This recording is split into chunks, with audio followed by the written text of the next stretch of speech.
అబ్రహాము శారాలను ఆటంకం చేయడానికి దెయ్యం వచ్చింది.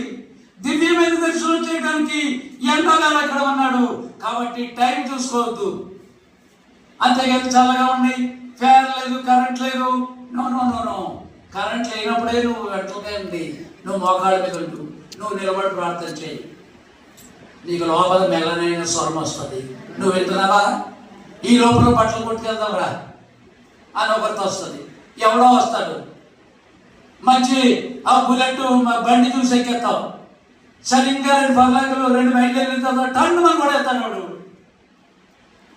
కానీ ఇక్కడ పరిశుద్ధాత్ముడు మోకాలి వేయమన్నాడు.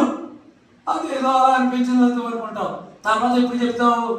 ఏమండి వెళ్ళేటప్పుడు అనిపించింది నాకు, ప్రార్థన చేసుకోమని ఏదో వచ్చింది. కానీ మా స్నేహితుడు వచ్చాడు, ఆ బుల్లెట్ బండిని చూసి ఆగలేకపోయేది. రారా అంటే ఎక్కేశాడు. 2 మైళ్ళు వెళ్ళిన తర్వాత ఏం చేసింది? కుడి ఎడమల బొగ్గలు సూపర్గా చేత కొట్టేసేది.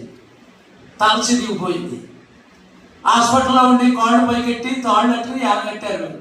అప్పుడు తల ఇలాగ ఉంది. అప్పుడు పాస్ గారు చెప్పింది, పొత్తులమ్మ గారు చెప్పింది, పెద్దగారు చెప్పింది విన్నాడా? ఇప్పుడు తల ఎక్కడ ఉంది?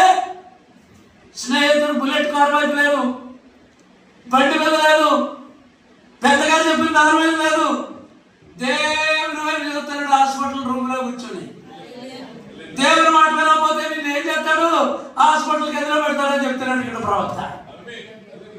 అలా పడకుండానే దేవుని సన్నిధిలోకి రమ్మని చెప్తున్నాడు ఇక్కడ.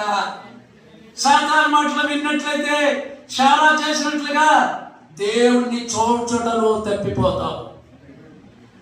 అమ్మా ఆడవాడిని పట్టుకుని జుట్టు ఆడించేస్తున్నారేంటి అనుకోకండి. మిమ్మల్ని నేనట్లేదు. ఇక్కడ ప్రవక్త శారా గురించి, శారా గందరగోళం చేసేసిన లెక్క చేయలేదు మగోడు. ఆడవాడిని అడుగునట్ట దేవుడు, మగోడిని అడుగుతాడంట. కాబట్టి అయ్యో బాధ్యత ఎవరిది?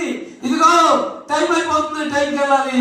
4 గంటల నుంచి సిద్ధపరిచేవాడు మగరాజు. వ్యవసాయము దేవుని వ్యవసాయం ఇది.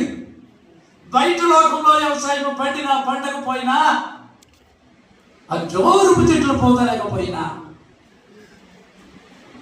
పాలు ఇవ్వకపోయినా, వర్షాలు లేకపోయినా, నేను నా ఇంటి వారిను యెహోవాను స్తుతించెదను.